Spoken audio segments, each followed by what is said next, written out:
Welcome to WCrypto. Hello, my friends. Welcome back to WCrypto. Bitcoin just broke out of the yellow horizontal line today, reaching as high as $103,400, but it got rejected at those levels. For context, the past all-time high was $103,600, which we hit on December 5th.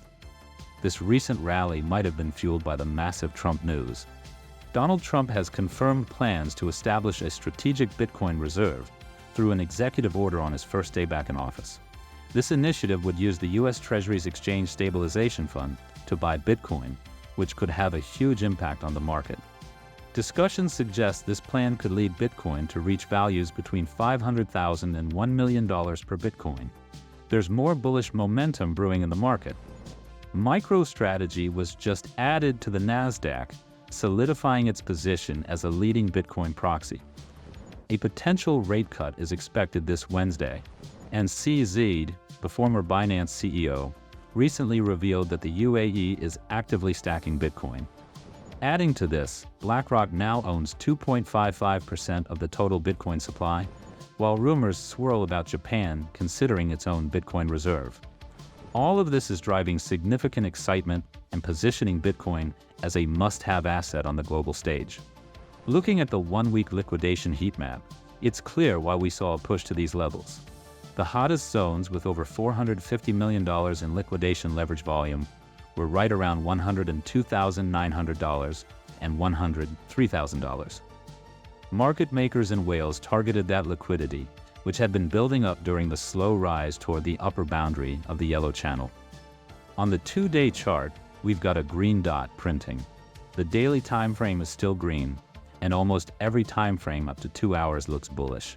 However, my long wave strategy has already closed trades on the 15, 30, and 45-minute time frames.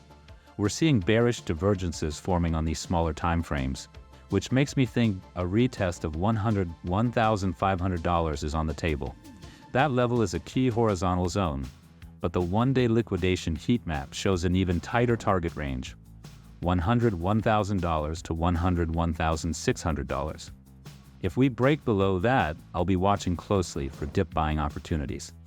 On the flip side, the one-week liquidation heat map shows that levels above $103,500 are stacked with over $360 million in liquidation leverage, extending all the way up to $105,600. If Bitcoin pushes higher, these levels could act as magnets for the price. If we see a significant dip, I won't hesitate to take a long position. Historically, mid-December and the year following a halving often brings a Santa rally with higher prices into the new year. I'll keep monitoring the charts and keep you updated as this plays out. I'm still not trusting the price action somehow, but it's almost time to pump again. Ideally, December needs to see $120,000 to $130,000 per Bitcoin. Join the Discord for live updates and trading thoughts. If you found this video helpful, give it a like, subscribe, and click the bell to stay notified of future uploads. And see you in the next one.